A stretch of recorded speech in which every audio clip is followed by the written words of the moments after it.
lang. Okay. Ayun, next topic po tayo mga pre. Ito, next topic. Next tayo. Pero bago tayo lumipat sa next topic natin kayo po mga kababayan, ano po ang mako-comment po ninyo at masasabi po ninyo hingil po dito sa topic o sa una nating topic na pinag-usapan. So comment below na lamang po kung ano po ang opinion nyo, hingil po dyan at ngayon punta na po tayo sa next topic. Okay, sige, ito. Maganda-ganda din to dahil napapanahong issue si Senator Ronald Bato de la Rosa. Nako! Ay, sana makulong ka na. Go ahead, Ang tagal naman. Yan yun eh. Hindi pa nga napapas... Gaya mga... Go ahead, Trillanes! Ay, sisi. Ngak, ngak. Daldal ka ng Wait, daldal. wait, wait. Make my day! Like my day. Make my day, Trillanes! Kuha. Ngak. Eh, magkamukha talaga kayo ni Bato, no? Magpakalbo ka na, boy! Tawag. Ito. Okay. Sige. Ala, sige. Mima. Eh, syempre, may lawyer, di ba, si Digong, si Kaufman. Eh. Alam At- naman natin na naghanap buhay lang naman Correct. yung Ano tao. ba sabi ni Kaufman? Ngayon, sabi dito, ang ICC warrant kay Bato ay imahinasyon lang daw ni Rimulya. Yan ang Nako. sabi ni Kaufman. Ano pa na mo dyan, boss? Ay, sabi naman ni Attorney Conti, ikaw naman Bato, kung hindi ka, mukhang wala ka namang senseridad sa pagsuko at dumalo sa pagdinig ng ICC, umaapila na si Attorney Conti kay Sir- Pangulong Bongbong Marcos Oo. Na isurrender na. isurrender na. Grabe. Gumawa ng paraan. Siguro para sinasabi, gamitin mo na si Torre uli para makuha na yan si Bato. Pero by the way, sa pagbabalik ni Torit, grabe. Matindi, no? Matindi, no? Oo. Pasako. Pero si Kaufman kasi, kasi private lawyer yan eh. Ang gagawin ng private lawyer, ano talaga, kailangan bumilib ka sa kanya, hindi ka niya bibigyan na madidismaya ka, di ba? Ganun talaga yung trabaho nila. Kailangan kapag nagsalita sila, hindi ka madismaya, di ba? Si Kaufman Dapat nga naman kasi may tiwala pa rin. Si Kaufman, Oo. ilang beses niya nang pinaasa itong mga DDS. Wala pa ba kayo DDS? Wala kasi siyang mga appeal. Anong sabi ni Kaufman noon? Huwag kayo mag-alala. Magkakaroon ng interim release yan si Wala. Digong. Pinaasa yung Pinaasa. Oh, asan ngayon? Wala. Diba? Wala. Wala naman natupad sa lahat ng sinabi nung pinaasa lang yung mga Hindi ganito pupuntahan. yon. Ang pagkakaintindi ko, basa ko dyan, pinagtatsagaan na lang yan ni Rodrigo Duterte kasi walang tatanggap ng kanyang kaso sa ICC. Mabigat kasi. Mabigat talaga. Kahit against humanity yun. Pag once nga si Kaufman ang bumitiw, bumirang yun, wala na. Dead end na, dead ball na. Garapon na talagang... Sabi nga ni Trillanes, trabaho lang. Oo. Personal. Sa milyon pa naman na ibabayad sa'yo every month.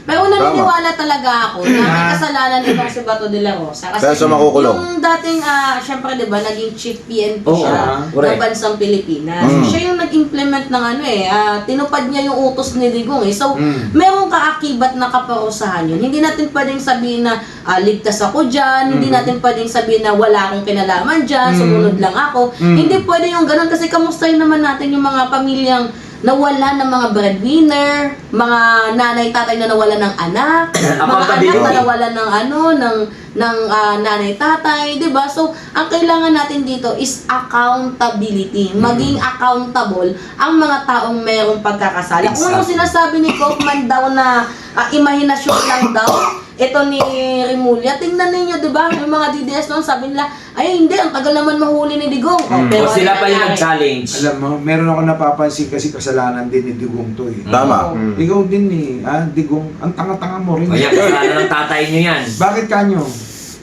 Di ba ayaw mo sa mga puti, minumura mo nga yan eh. Tapos kumuha pa ng abog. Oo. Tapos kumuha ka abogado na... Puti. Puti. Ba't di ka kumuha ng mga kaibigan natin? Chinese. Che? Dapat, eto Diba? Tinakwil na nga may siya. maisasuggest lang ako. Oh.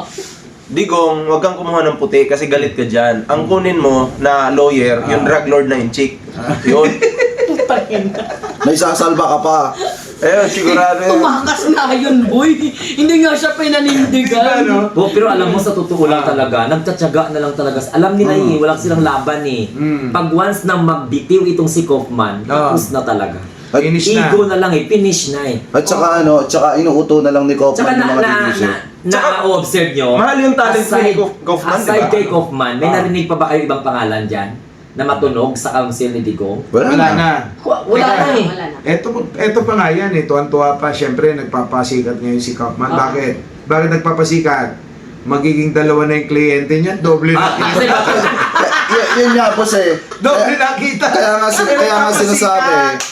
nga sinasabi ni Kaufman, nakatang isip lang daw ni Ombudsman Boyeng Remulla itong arrest warrant ni Senator Bato de la Rosa kasi ang gusto talaga ni Kaufman dyan, hindi makapaghanda si Bato at maaresto. Yan. Tapos para siya ang kuhaning abogado. At ngayon ang dali, si Very Kaufman pa good. din ang maglalaglag kay May punto, may punto, may punto. Dalawa kita. Diba? At then May ang punto. dali, si Kaufman, parang ano din, yung paghuli kay Digong, ang naglaglag sa kanya, kapwa niya din mga pinagkatiwalaan, di ba? Speaking of Bongo, So, ibig sabihin, ganito Sabi yun. nga si Sarah daw naglaglag. speaking of So, ibig anak sabihin, niya, ganito yun. Ang mga perpetrator, magiging danger yan kay Rodrigo Duterte. Kasi unang-una, halimbawa, ikaw, perpetrator ka, papayag ka ba, maksama ka doon kay Rodrigo Duterte, 10 taon na hearing yun, 30 years na conviction.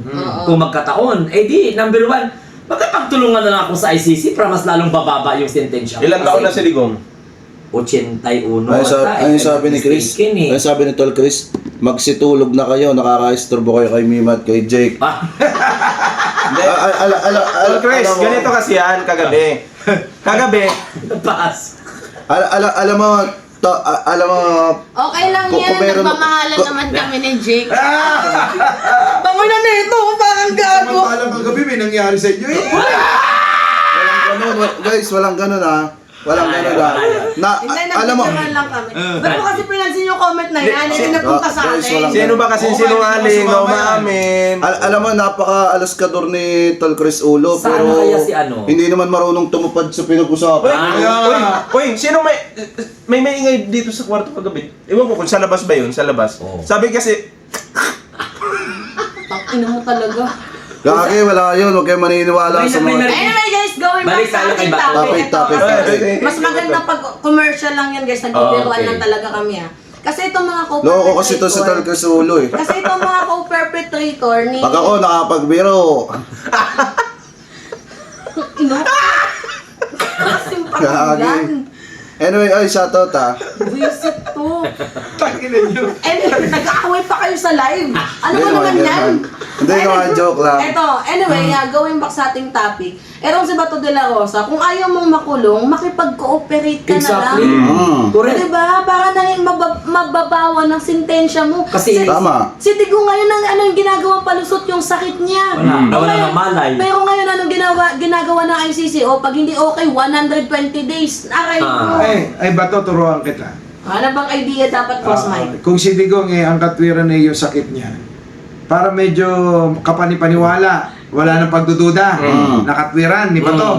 Sabihin mo, hair transplant ka. Nako. Medyo matagal-tagal yan hindi na pagdududahan. Pero Boss Mike, ang ating nalaman, itong si Bato daw, di umano ay matagal nang nag-a-apply daw ng political asylum sa bansa. sa Pero ibang bansa. nagpe-prepared na siya. Pero ito yung komento kasi ni SP Soto na poproteksyonan itong si Bato de la Rosa, medyo, parang, syempre, kung yung mga hindi marunong sa politika, magagalit kay Tito Sen. Correct. Pero hindi nyo lang alam na para pinapa-stay lang dito, 'di ba? Itong si Bato de la Rosa, tapos at the end of the day, hindi natin alam, mayroon na palang bubum sa kanya. Tama. Huhuli na hindi natin namamalaya. Yeah. Pero ang tanong ngayon, nasaan na si Bato? Parang wala kasi silang statement Hindi, mayroon siyang statement. Ang sabi niya, bakit niyo ako inisyuhan ng waral? Nagtanong pang animal niya. Oo. By the way, may sinabi dyan itong si Bato de la Rosa. Ito, pangatlong topic na natin. Ano sabi? Ito, okay, next topic na tayo. next topic na to, pangatlong